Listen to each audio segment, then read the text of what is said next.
Oh,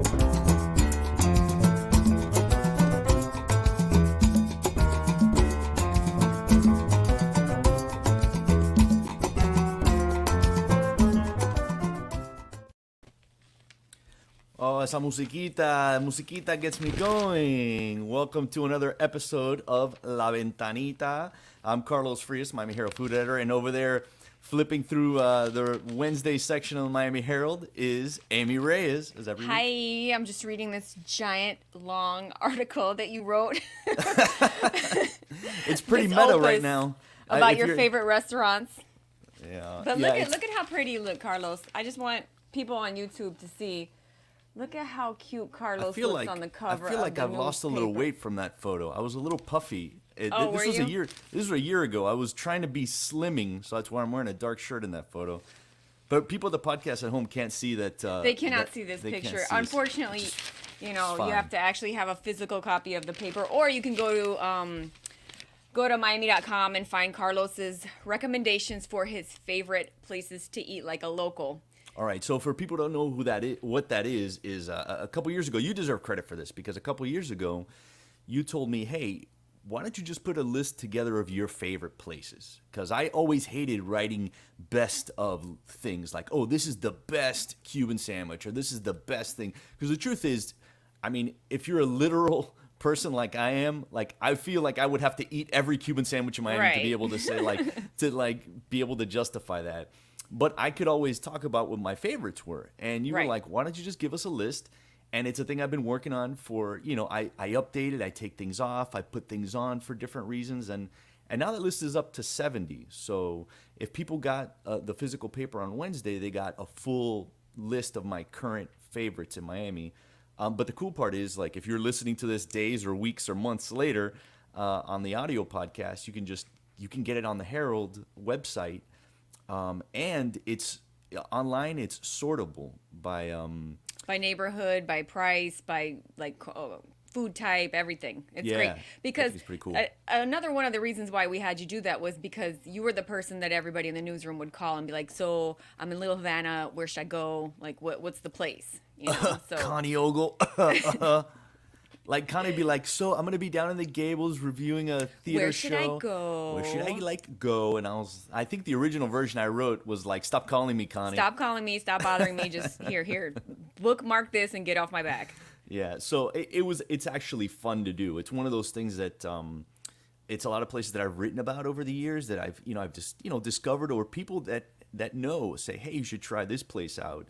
And I go and I ended up writing something about it if I really liked it, and then kind of link to it. So there's, again, in the online version, you can go and you can find out a lot of like background info about the place, which I think is pretty cool too, And our audience would be glad to know that Kendall's well represented on your list. Oh my God. I think that you're like subliminally influencing me when it comes to that. Although it is kind of surprising though that a lot of new interesting places have some kind of Kendall ties to them, some kind of because that's where the people live. It's the creative center of the universe, perhaps. I want to be where the people live. Okay, and all right, what else do we got? Well, this is the final week of our croqueta poll. Oh my God, this is with the bane of my existence. This is not scientific. Oh my God. The croqueta poll is down to the final two, and we now have Cow Bakery and this little spot in Coral Gables called Well Made. Those are the two that are competing. Try again, Well Fed. A place that none of us have never really heard of it. Because it's Cow Bakery's bots versus Well Fed's bots. Well Fed, yeah, not Well Made, sorry. I mean, beep, boop, boop, beep, boop. Well, I feel like Well Fed and Cow Bakery are competing for the best refresh button on the who's got the most refresh buttons?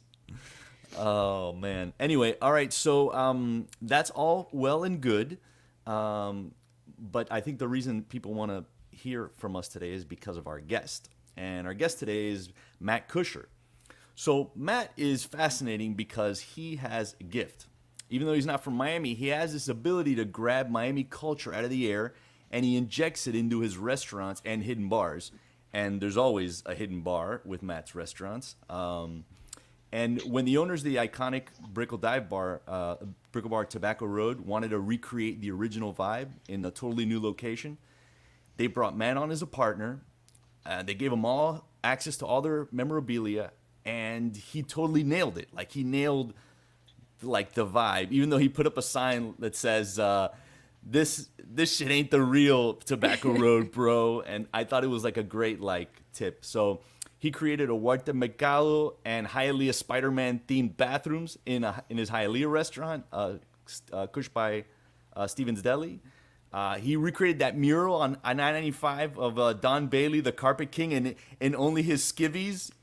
And did you know over the years they painted shorts onto that? Like, that guy used to be like just covering his nether regions. It used to be like a thong? Yes, and they covered nothing.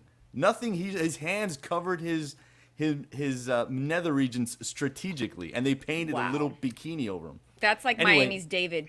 Yes, so he worked that into a bar over at the Gold Dust in Mimo District, and it's like he's got all those things, and yet he's this Puerto Rican Jewish kid from Maryland. Like, how did that happen that he like fell in love with the 305?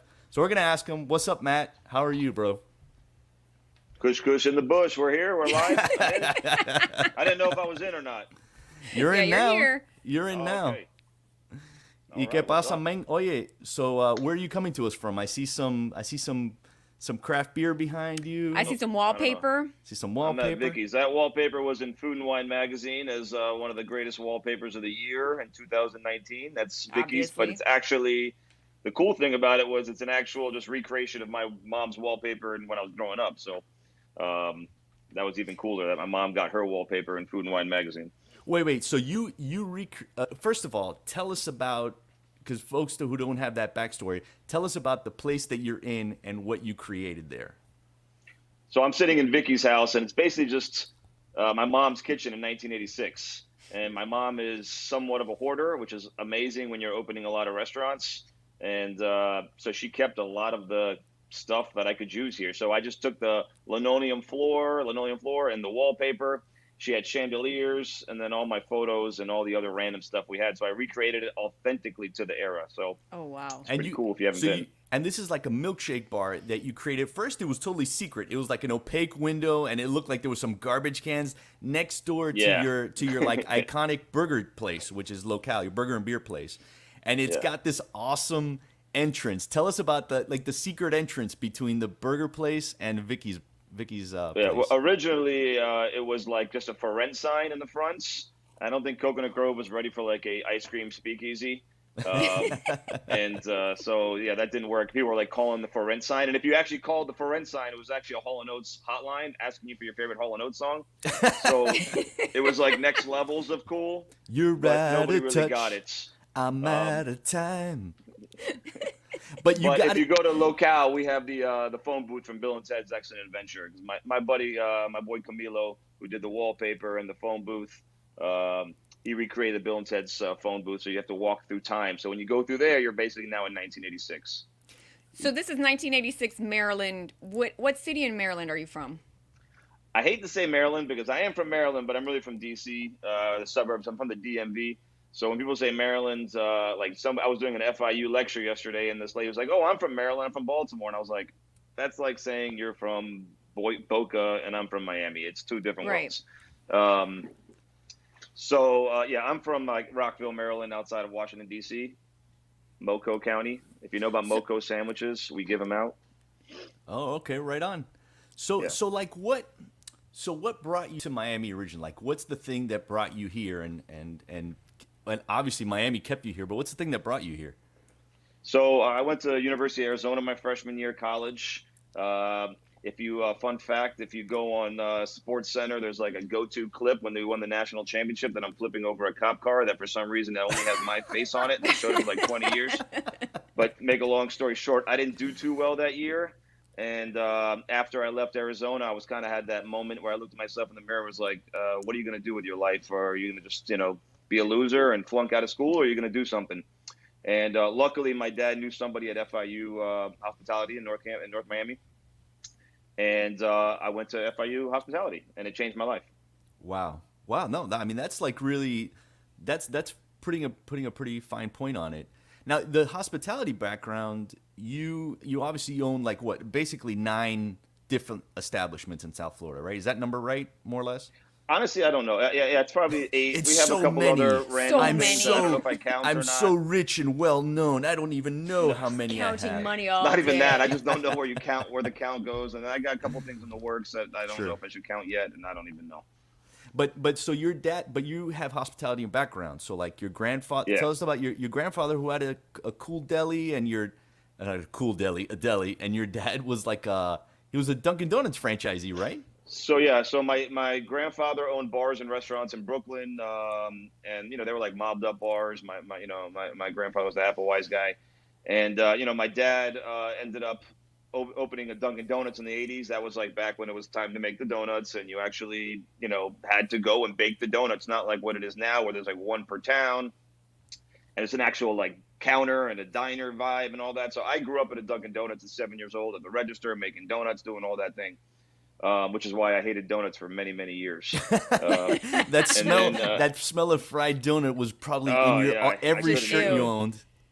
Couldn't do it. The joke was that I only could eat donuts if you put a burger in between it, which is why we did a burger here like that, because it was the only way my brother and sister could get me to eat a donut, because I hated it for so long. Now I love them, but Bro, I'm not and even then gonna my front. grandfather moved to.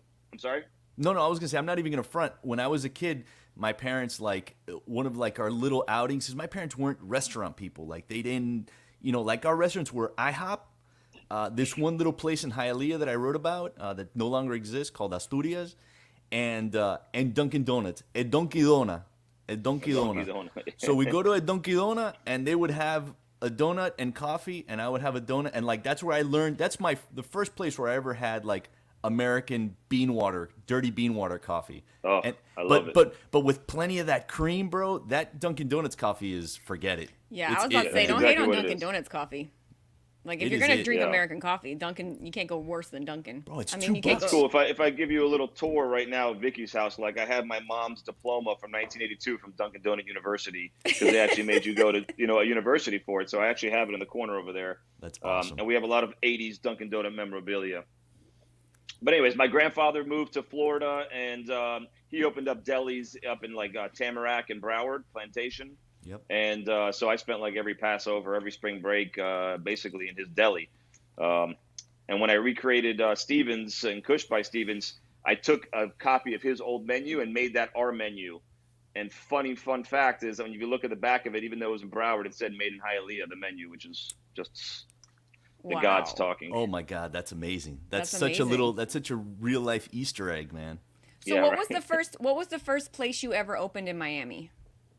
Yeah, so I'm sitting in at Locale. We opened in 2011, and Christmas Eve, and What was the you wanna growth hear like some- in 2011? so if you want to hear the inspiration of my drive, so back then it was Green Street and then George's, and then when George's stopped, there was nothing on this side of the block. So I remember running into one of my old regulars in my old job, and I was like, oh, all excited. I'm like, hey, I'm opening a place on the corner, and I pointed to where Locale was, and he's like, man, that's not really a good spot. You're kind of, in a bad neighborhood there. And I'm like, okay, thanks. Like, I was super, scared and annoyed at what this guy was telling me.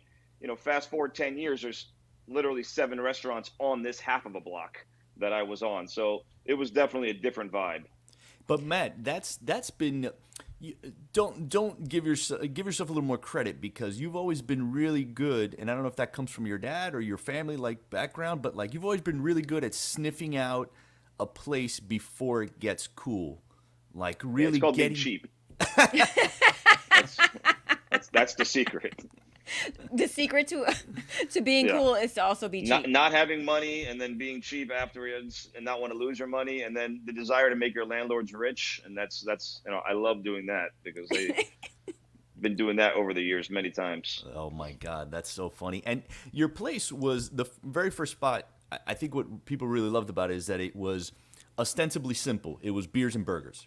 But the burgers are all like grass-fed beef, and the beers were all craft beers from when Miami did not have breweries. It had like Wynwood Brewery, I think, maybe, and No, that's it. Wynwood, no.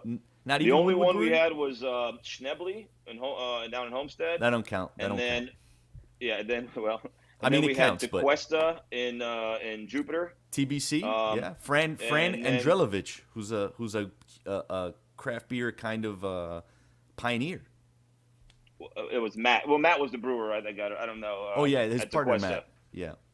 I mean, that's who I knew at least. And then in Cigar City in Tampa, that was it. I mean, there was and maybe like Florida Lager, which was a contract beer or whatever it was. There was no Florida beers. If you and I credit David Arriguez, who owns Union. He was really the backbone for the beer force here.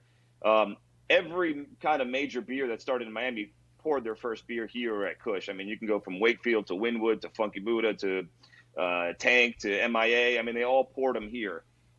So we were really a launching pad. If you look at our first like home brewer festivals, literally it's the biggest breweries in Miami were the ones pouring at our home beer festivals. So it was really cool.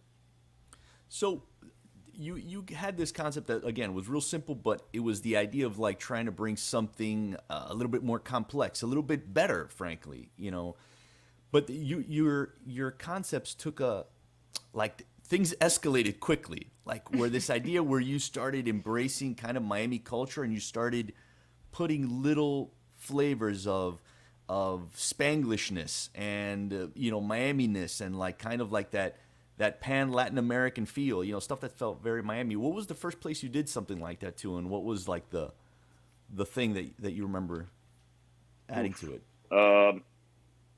My mom's Puerto Rican, so I guess this probably started with just some Puerto Rican touches. When we first opened Locale, Medalla, which is like a beer in Puerto Rico, they didn't serve it here, so they didn't sell it here. So I used to bring some from Puerto Rico, and since we were a craft beer bar, we would never serve like a shitty beer, so I wouldn't have it on the menu.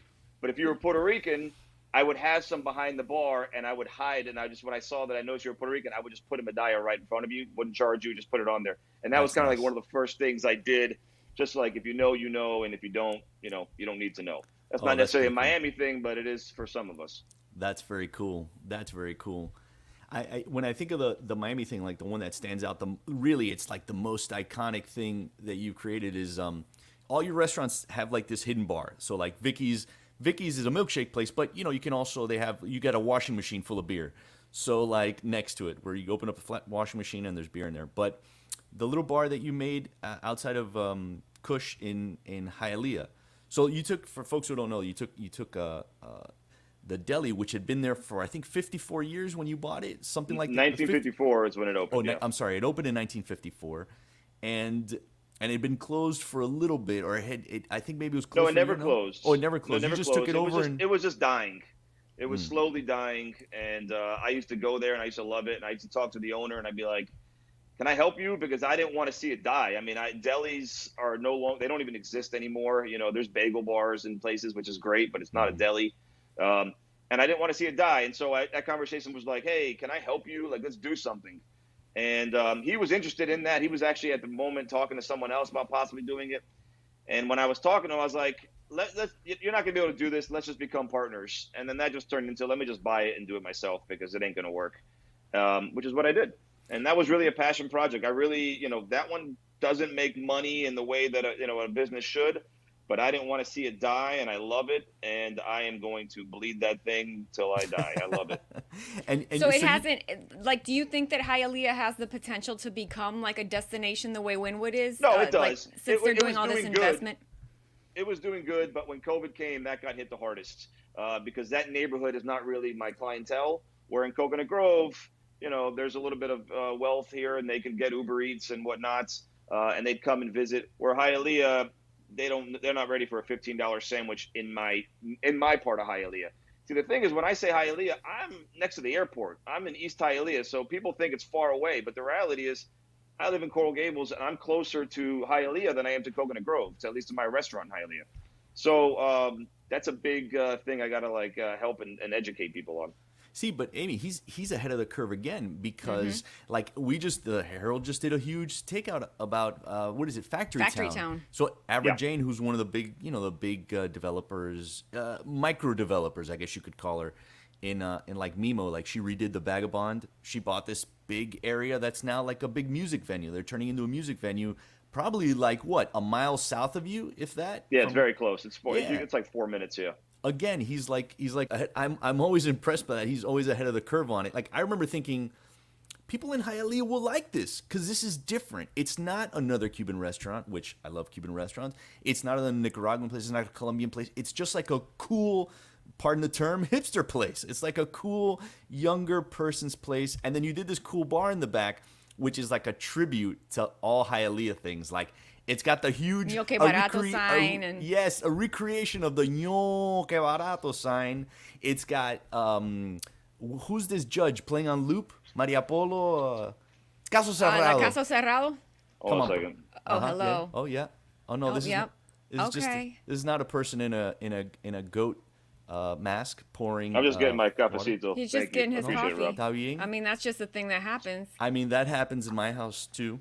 It's fine. I thought after Zach last week, that was part of the show that we're supposed to just bring, it's kind of mandatory. Animal creatures. It's so mandatory. You know what? Start this now. That really moved it to a next level, and I think you really I think you raised the game there, Matt. He did elevate this. I think you Whoever's took it to up another next, level. you better come up with something. You're on the I'm clock. saying. That is, you can't be lame. Matt, Zach's a trendsetter, and I'll bring it to the next level, you know? Bro, I will start reading emails from your mom. Ten cuidado. Ten cuidado. She'll send them too. Well, yeah, exactly. Yeah, but nobody goes to La Cocina in Hialeah and does not think that I wasn't born and raised in Hialeah. I went to the extent to really get the authenticity that it's not a Cuban bar, it's not a Miami bar, but it's a Hialeah bar. So, like Maria Polo, they filmed Casa Cerrado in Hialeah. If you watch the loop of, the TV that we have, it's either Casa Cerrado or Hialeah Spider-Man or, whatever, random stuff. The Cajachina, obviously from Hialeah, so that's the wall. The racetrack, we took a lot of stuff from that. So it's really just, Hialeah pride to the die. So why was that important to you to do something like that, to have that represented versus just doing a Kush? I mean, you did a Kush in Wynwood. You could have just done a Kush here. Why was that important for you to do that? Probably because I'm a bad businessman in that sense, but I'm also a artist at heart, I guess. Creatively, I constantly need new things to. I mean, I have a closet of 20 restaurants that I'm probably never going to open, like just 20 different concepts ready to go in case it comes. So I have playlists, I have designs, I have menus, I have everything ready. Ooh, what's the weirdest one? Can you tell us? Your weirdest concept. Not the weirdest, but the most unique. I was approached recently, and we haven't finalized this, so it's not, I don't want to put it in the books 100%, but there was actually an HIV clinic, a prevention center that's in South Beach that asked me to design their place, which to me was like the highest honor you could possibly have, because I consider myself, I design all my own places. At this level, I consider myself a designer. So someone to notice that, to say, hey, I don't want a sterile environment. I want something that's kind of fun and positive, and reach out to me was amazing. And then I never really thought of like opening up a gay bar or a gay scenario. And so that opened up all these windows that I can dig into to how to design something that's kind of 98% predominantly gay men, to design that. And I did, and I found amazing things. I found a gay He-Man, and I found cool things that I love and super excited for. So I hope it comes to fruition, but that's still that just like recently happened. I think gay He-Man is almost redundant to say, because He-Man was homoerotic for sure. Like that yeah, but I character actually found like a gay He-Man toy on his horse, all dressed up. So I actually found the prop. Wait, but he wrote a cat. Matt finds the funniest I have the cat as bro. well. I have both. I have He-Man and the cat. I'll send you a picture later. But then he had this kind of like weird, like incestuous thing with She-Ra too. So I don't know. I don't know. I think He-Man swings both ways. Yeah, He-Man was an icon of bisexuality. He was before his time. He really was, I think somebody in that show was like, if you know, you know, I think if you're in the audience, you're like, oh. He just really wanted Skeletor to touch him. That's what he wanted. That in an earnest way. I think people like in the audience were like, I think that there was somebody else like, this is like, I am seen here in a very like, if you know, you know kind of way, in a medalla on the counter kind of way. Yeah. But to answer your question, the smart thing to do is to cookie cutter your concept that's a winner and just do that 100 times. To me, I don't want to be in a computer behind the scenes staring at financials all day long. I want to be in the mix. I want to be, part of it. I want to design and develop and I want my employees to be excited. So when they go from one restaurant to the other, they're in a totally different place. It's not like I'm at a McDonald's and here's another McDonald's and here's another. It's the same crap over and over again. No, I want them all to be authentic. And probably, again, not the best. The smart business move is to just copycat it, which is why there's 100 McDonald's on every block. But this is a lot more fun.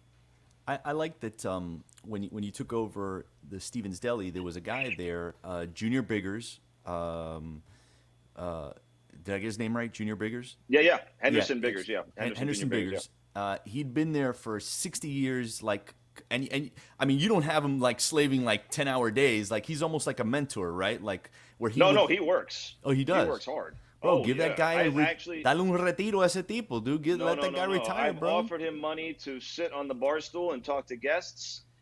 If you try to take that 150-pound meat grinder from him, when he lifts it up, he'll knock you on the floor. He does not play. He still works harder than anybody else in this company. He's amazing. Yeah, Junior is also like he's like 6'3", right? Like Yeah. Or maybe he just seemed that big when I met him. Like, he was this towering man from like that east of East Hialeah, which is almost is a black neighborhood. It's not quite Brown. No, he's from Alabama. No, but I mean he lived he lives in that area that's more like Black Miami, like right to the east, and he'd worked there for forever. Yeah, he's worked there since 1957, and he's obviously the reason why we never stopped hand slicing the pastrami and corned beef, which is the lost art that very, very few places still do, which is what makes Kush by Stevens so special, is because you're getting a hand sliced pastrami and corned beef. If he was never there, that would have been lost, because it doesn't make sense financially or labor-wise to still do it, but it's amazing. It's a totally different product that tastes awesome, and it's old school. It's like Katz's Deli. It's not many other places do it.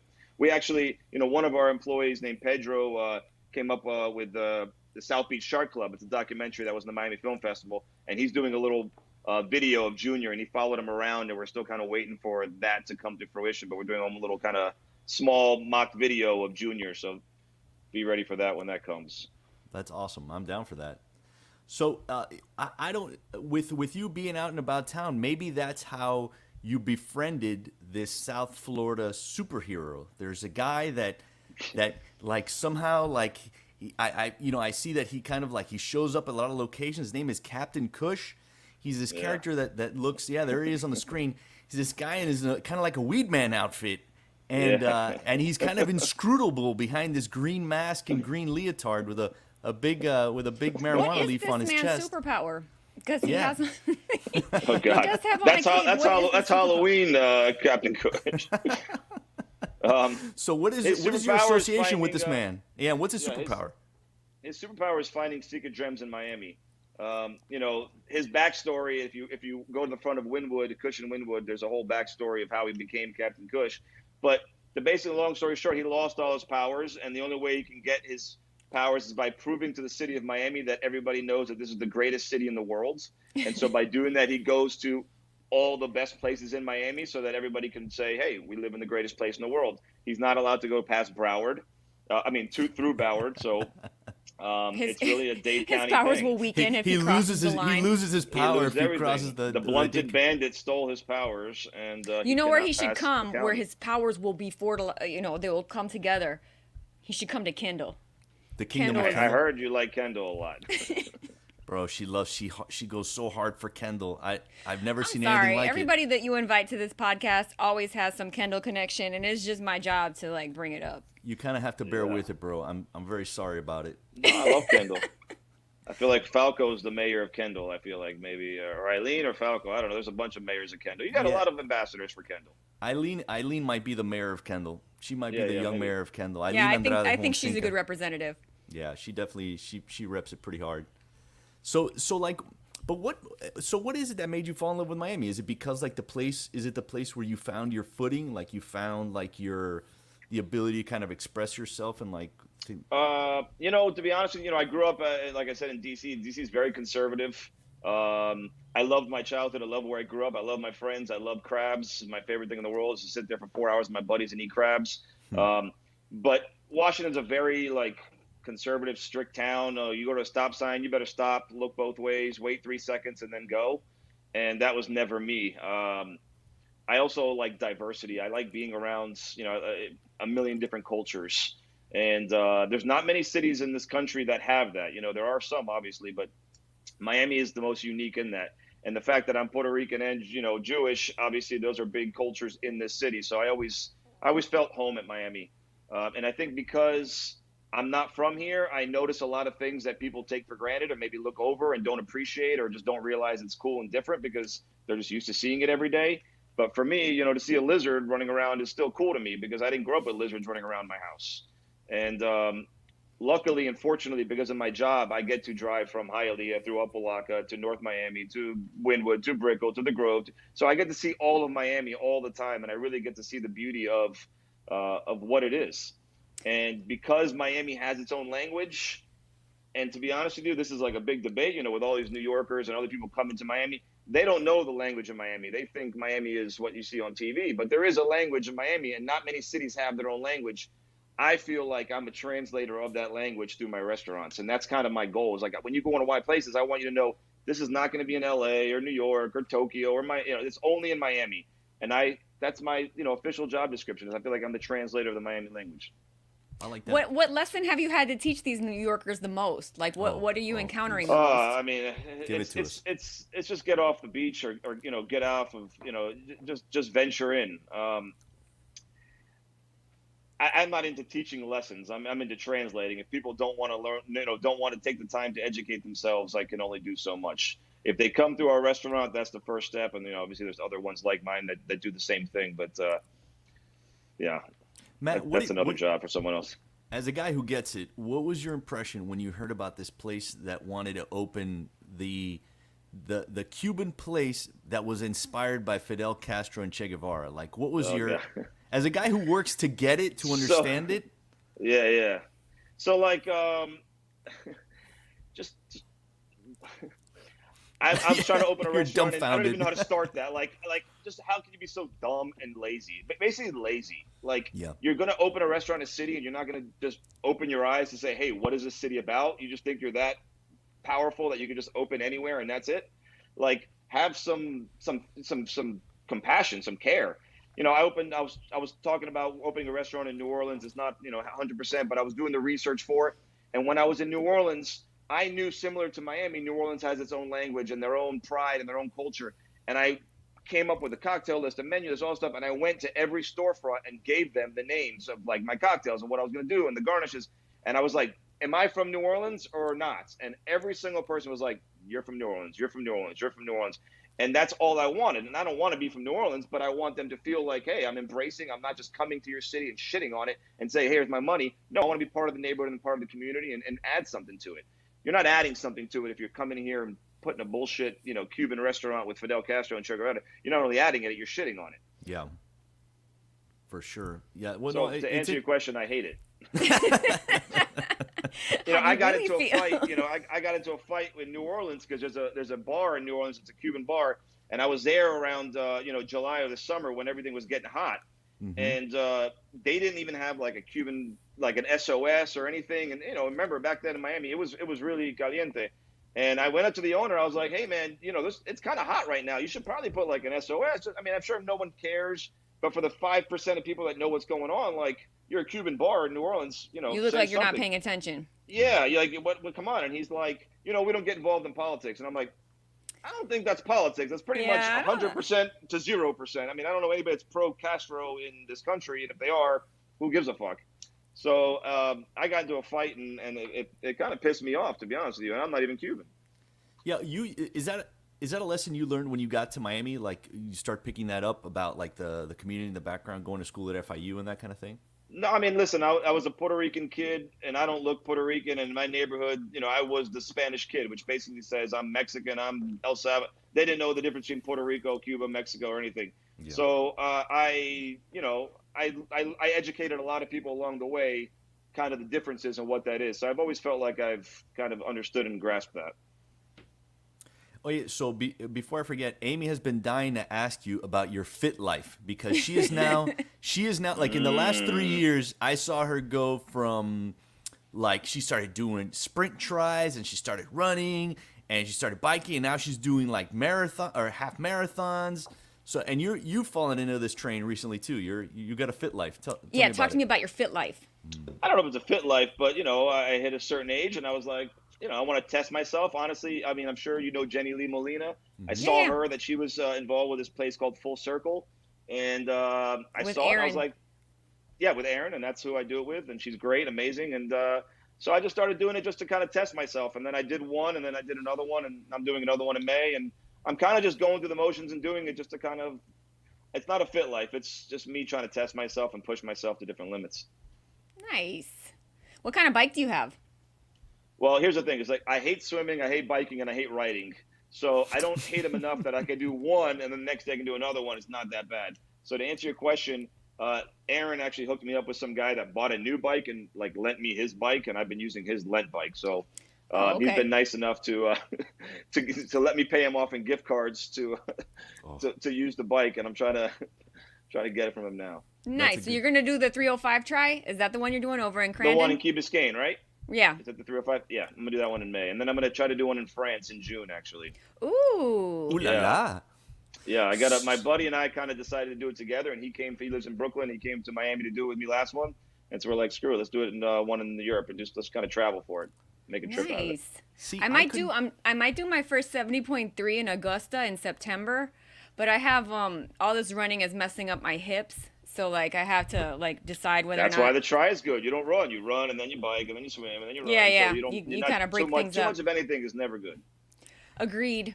Tell me Too the much truth, running though, is always the worst. When you jump in the water, though, and they're like, go swim for a mile, for me, the swim is the scariest part. Like by far. The bike, you could just stop pedaling. Run, you can and just the run stop you can walk. running. If you stop swimming, you're at the bottom of Biscayne Bay. You're dead. Yeah, the swimming's tough, especially in the ocean, because if you're sucking down salt water, and where we have to train, which is basically a toilet. That's right. That's right. All the those red flag warnings when there's too many bacteria in the water. The worst part was I was doing my training in Key Biscayne in the ocean, and then I just watched that movie I was telling you about from my employee Pedro from the South Beach Shark Club. So now I'm swimming, and they're telling me how many sharks are in the water, and I'm just watching this documentary, and I'm like, I'm just trying to get the hell out. Please don't tell me. Ignorance is bliss. I didn't want to know. Just give me I'll take the bike. Why don't they do a biathlon? I would do the bike and the run. They do. You can do. They do. That's a duathlon. Dual. All right. You could. Okay, what you got to do, Carlos, is you run a mile, then you get on the bike for like 10 or 12, depending, and then you do a 5K. You could totally do that. I could do that. You can do it, Carlos. She's trying to get you into this fit life, Carlos. Listen, you can always walk. Oh, look at him. Where's the Puerto Rican flag? Yeah, I had the Puerto Rican flag in the background. Yeah, bro. I know. We couldn't. I think cut it out. We can only get that square. Yeah, it was a. You guys are like the same haters that hate Placita, cutting out the Puerto Rican flag over here. Oh, that's messed up. That is messed up. What is going to happen with that? They voted against it, or whatever, but I still see it up there, and that's too. That was a whole mission. You'll have to ask Mendine next. He'll be your next guest. You can talk about that. I need to have Mendine on. Who do you want to have? I bet you he's going to come up with somebody in a really weird mask. So you and Mending and Zach and Beltran are like the Entourage season 6 album cover. Yeah. I disagree with Zach. I think it should be a TV show. It is funny. Right? It's funny to see. Yeah. No, it's sight funny. To see. I think we should bring more the different writing we staff couldn't together. be, and more fun we couldn't have. We got to bring the writing staff together. Oh yeah, I'd watch that show. Yeah, with everything you have going on, do you ever cook at home? Like, do you do like a never? Never. Never. So what do you eat? How do you eat? Do you order Even out? if I cook at home, if I like barbecue or something, I have like my Argentinian friend does like his asado. He comes and cooks at my house and uses my stuff. I never cook. My wife cooks, I guess. But you know what? Since I've been kind of doing this triathlon, I'm just eating so healthy now that I'm just there it is. Aw, look at that. That's our technical producer Pierre Taylor, who and our director who he hooked you up. He got the whole look. Which race was that? That was in the Homestead racetrack. Yeah. Oh, you awesome. Did you do it this year or last year? No, just now, like last month. Oh, okay. You did. What was it called? Clash? Clash. Yeah, that was a fun one. Yeah, don't talk to me like I know what I'm talking about. I don't know what I'm doing them, but I'm not paying attention. He's been doing this for 5 minutes, Amy. He's been doing this for 5. Don't shame him into buying him an $8,000 bike or something. Even if I was doing it for a long time, I still wouldn't know what's going on. Oye, Kush, you know that we put everybody on the spot. We force them to play a little Kiss, Marry, Kill with food. Okay. So we're gonna ask you to play a little Kiss, Marry, Kill, and since you like to keep it 305, we're gonna keep it just straight 305. So, Kiss, Marry, Kill, cafecito, pastelito, croqueta. You got to Kiss, Marry, Kill. What are you doing? I'm going to marry my cafecito because I want to spend the rest of my life drinking cafecitos. Nice. Good choice. Yeah. Croqueta or pastelito? Shit. I mean, pastelito is sweet, so I guess I'm going to bang the pastelito and kill the croqueta. All right. I respect that. He's got that fit life. He can live without the croqueta right now. Yeah, right? Oh, yeah, the pastelito is not much better. Listen, it's my job to talk about something every time I'm in this platform. So I'm on the board of directors of Pace School for Girls, and I like talking about it, but it's basically a charity that we do that we raise money for girls who are in 8th grade to high school who are not in good situations and kind of give them structure and an environment that they can learn and succeed later in life. And it's something that we're taking a lot of pride in all my restaurants. All my receipts have donations for Pace School for Girls. Because I got introduced, I have a predominantly female management staff. I have 33 managers, and I believe 31 of them are females. It's something that we all take a lot of pride, and it's something that I always like to share when I'm on these kind of platforms. So I just want to throw that out there. Pace School for Girls, it's an amazing charity if anybody wants to read more about it. No, how do people find it? Where do you have a web address? Where do you send people? Where do you want people to go to learn a little bit more about it? I mean, there's a website and there's an Instagram as well, but yeah. Pace Schools, PACE. How do you spell that? PACE, yeah, School for Girls. There's one Pace chapter in every city in Florida, or a lot of cities in Florida, but Miami is the one that we deal with. That's good, because that's another thing, is that there's not a lot of women representation in the restaurant industry at the very top visible level. There is here in mine. Yeah. I was doing an email for the Pace School the other day, and I was including all my front of the house managers, and at that moment I realized I only had one front of the house manager that was a male, and I had 31 females, and I never realized I was so unbalanced the other way. And then my hierarchy organization, my marketing, my director of operations, my HR, they're all female as well. So yeah, that's kind of Do you kind have of a random Do you have thing a lot of women in the kitchen? We have 2 kitchen managers that are female. Wait, the answer is yes, we do. But I'm trying to think how many kitchen managers we have.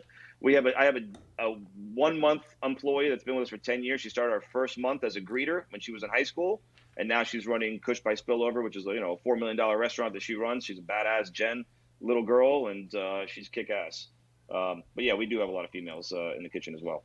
Wouldn't you love to see some more, wouldn't you like to see more Eileen Andrades? In other words, like the face of the restaurants, like the Matt Kushers, that are, because and that's not a Miami thing. That's like an industry thing. We just don't see a lot of it. There's not Michelle Bernstein's. There's not, you know what I mean? There's 5 Mango Gang people, but there's one Michelle Bernstein, and I feel like that's a glaring hole that her name keeps coming up in being invited into the Entourage 6 cast. I don't know if we haven't sent the formal invite, but maybe that'll be the way.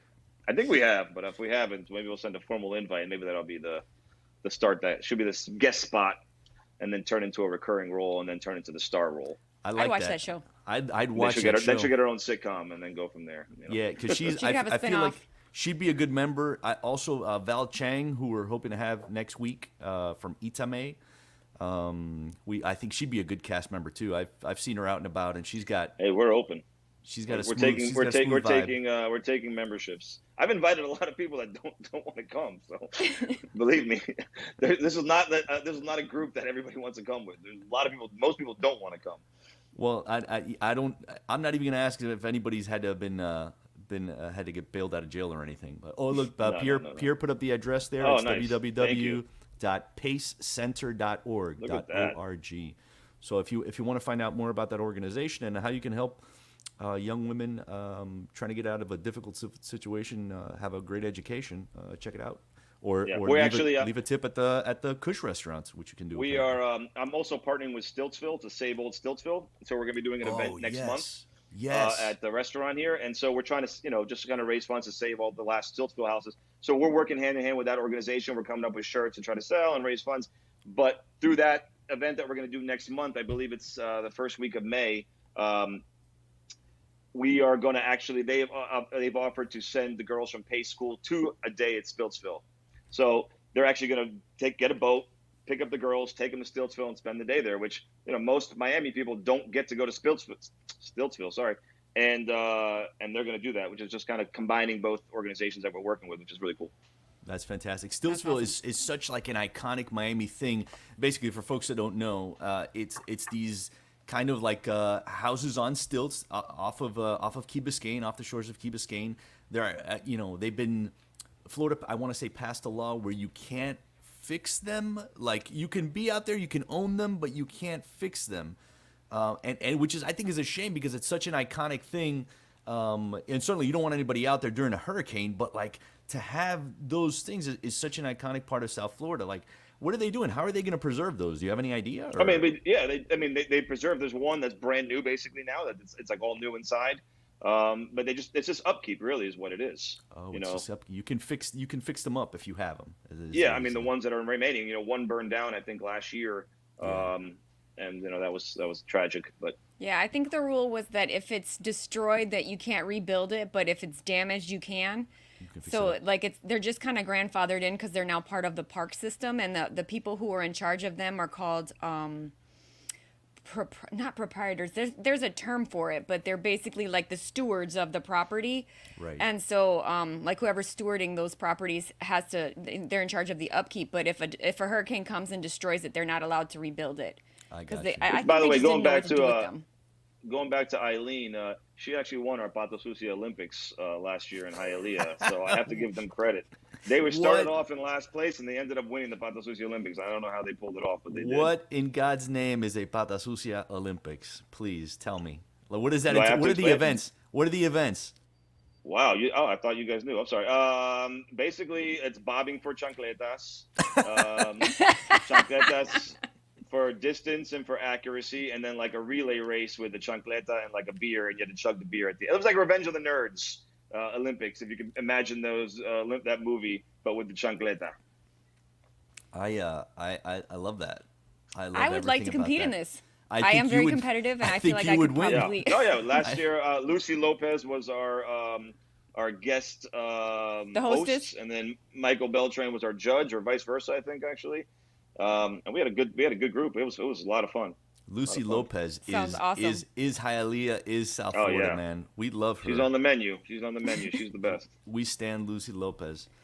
Matt Kusch, thank you so much for making the time, brother. We appreciate it. Thanks for being on. Any parting shots? Anything else? Yeah, I got a lot. Captain Kush's birthday is on 4/20. So that's the start of Miami Beer Week. This year is the first week we're doing Miami Beer. Our first year we're doing Miami Beer Week. It's Will and Adrian from Union and Tripping Animals kind of started this whole thing, and so we're gonna have the kickoff event at Kush on Captain Kush's birthday, unleashing the beer that the entire beer community in Miami collaborated to make, which is super cool because it's long overdue, and they stepped up and started doing that. So that was really awesome. We'll be writing about Miami Beer Week in the coming weeks too. We'll be writing about what's that. that? Well. We'll be writing about Miami Beer Week in the coming weeks too, because it's pretty interesting. Like all 26 breweries are doing something related to it. Everybody was amazing. there. I mean, I didn't see anybody that didn't show up. And then I got to get mad because you kind of pissed me off with this flan, the flan thing that we were talking about. Because I've been working on this for years, that I wanted to annex South Florida from North Florida. And I was looking for my reason to not get too political, but to basically start annexing us as the 51st state in this great country of ours. And I was going to use the strawberry shortcake and the key lime pie as the reason that we could be separate from North Florida. And then you started with this flan thing with totally ruined the agenda, huh? Enrique Santos. Well, I just took a detour. I was like, a lot of planning out the window. So I gotta but I'm still planning on annexing Captain Kush to make the mayor or the governor of the 51st state of South Florida. And he could be the mayor of Kendall. I'd vote for that guy. Oh yeah, I'd vote for Listen, that guy. I have Captain Kush for mayor posters already made, so we can go for there. Oh my God, check your ballots, folks. It's coming. Thank you guys. I appreciate it. Hope you had a nice good time. Nice to meet you, and good luck with your brother. tri-life. I appreciate it. Thank you so much. Take care. Peace out. I could just talk to that guy forever. Captain Kush. Yeah. I think our episode will need an explicit rating after this one, but you know what? Who cares? Yeah. It's fine. He's the best. Well, I think that's a show, Carlos. That's a show, Amy. So get to MiamiHerald.com if you want to look at my restaurant picks. If you care about this dumb croqueta poll about who has the best croqueta Keep in on Miami, voting. Keep on refreshing. Keep refreshing those bots. And until next week, I'm going to say deuces. Bye.